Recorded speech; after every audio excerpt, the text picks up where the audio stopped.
বাংলাদেশ সচিবালয় থেকে প্রধান উপদেষ্টার বাসভবন পর্যন্ত সকল এলাকায় সব ধরনের জমায়েত, সভা, সেমিনার, সমাবেশ, মিছিল, মিটিং, মানববন্ধন, অবস্থান, ধর্মঘট এবং শোভাযাত্রা নিষিদ্ধ করেছে ডিএমপি।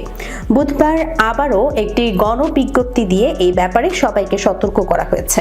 এর আগে মঙ্গলবার ডিএমপি কমিশনার শেখ মোহাম্মদ সাজ্জাদ আলী স্বাক্ষরিত এক অফিস আদেশে বিষয়টি জানানো হয়।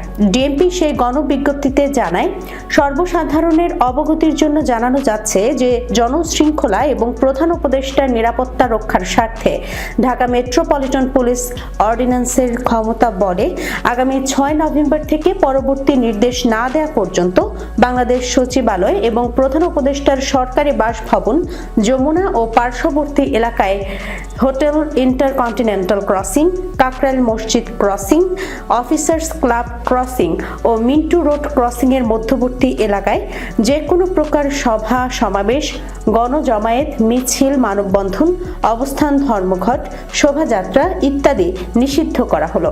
দেশের সব স্বতন্ত্র ইবতেদায়ী মাদ্রাসাগুলোকে পর্যায়ক্রমে জাতীয়করণের দাবিতে সম্প্রতি ইবতেদায়ী শিক্ষকরা তাদের 21 দফা কর্মসূচি পালন করছে। তারই ধারাবাহিকতায় সম্প্রতি শিক্ষকরা প্রেস ক্লাব থেকে দাবি দেওয়া নিয়ে প্রধান উপদেষ্টার বাসভবন যমুনায় যাওয়ার চেষ্টা করেন। পরে পুলিশ বাধা দিলে সেই কর্মসূচি পণ্ড হয়ে যায়।